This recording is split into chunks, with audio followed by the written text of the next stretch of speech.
Hello, my name is Jonathan Bisnet, and in this video I'm going to look at a full wave bridge rectifier along with a voltage regulator using discrete components. So in this particular circuit I'm actually powering it with a Variac here, and it's coming in at about 26.4 volts VRMS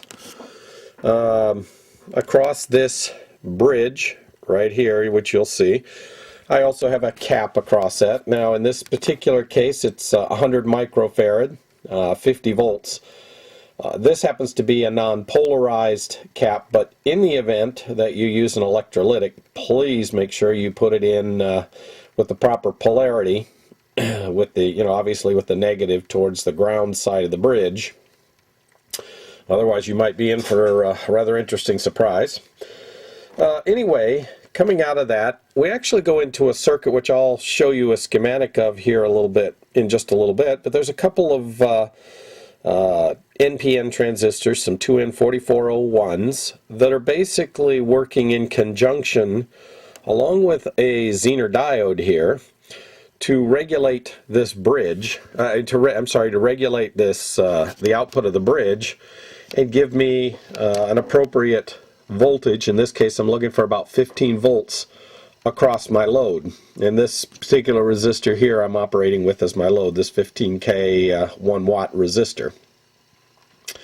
I've got a pot here in the middle, which you'll also see in the schematic, which allows me to adjust it ever so slightly to get the voltage I'm actually looking for in conjunction with that Zener diode. So let's take a look here at the schematic for this. See if I can get that in here. Make it so you can see it here.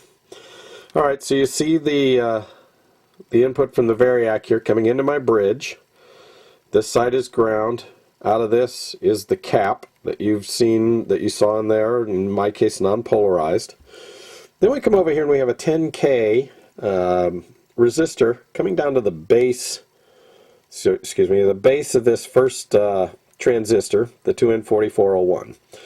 Now, assuming that this transistor here is off, this circuitry weren't doing anything at the moment, this 10K would in essence bias this transistor such that it's always on, basically open all the way, full on, and the current would flow through it. Comes over here and comes down this basically voltage divider type circuit. And based on how these break down, you're going to find a certain voltage at this point. With this other transistor, you're looking at its base at being about 0.6, 0.7, somewhere in that range, with a 10K going to ground. So this transistor in essence, assuming nothing is flowing through here, is actually biased off. So when this comes down here and this voltage gets set, if this voltage here is more than 0.6 plus about 3.9 volts, current is going to flow in this direction. And when it does, it's going to flow through this transistor, which is going to turn it on, which is going to pull the point at the base of this one down. As it pulls this base down, this transistor is going to shut down a little bit more, not all the way, but it's going to start shutting down a little bit, allowing less current to flow. As less current flows, this voltage divider starts changing until at some point this combination balances out, so that at this point we're sitting at 0.6 plus about 3.9, so about 4.5 volts here. If we get 4.5 volts here across this voltage divider, at that point I can then have, I can adjust it such that I can get 15 volts right up here at the top. And if you look at the way this circuit is laid out, 15 volts here would also mean 15 volts across my load, and an appropriate current flowing, in this particular case, call it a milliamp. So anyway, that's the basis of this circuit. Now if we look at what's going on here, as you saw, we have 26.4 volts coming in at the bridge. We're actually sitting at about 15.08, 15.9 volts.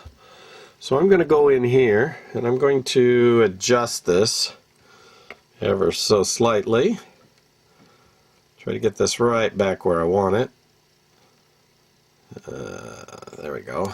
Right about 15 volts, give or take. It's particularly touchy. Oops, especially touchy when I start whacking at things. The pot doesn't have much of a turn to it, so if I put a I put a pot in here with more turns, I could adjust it a little bit better. But anyway, we're hitting very close to 15 volts across our load. And that's how this particular circuit works. I think it's actually a pretty good circuit. It seems to self-regulate to some extent, so as it goes down, you know, if things change, it will tend to push it back up. If things get too high, it'll pull it down. So it's somewhat of a self-regulating circuit. Anyway, that's what I wanted to show you. I hope you found this interesting, and I will include a link to the schematic in the description of the video. So thanks for watching.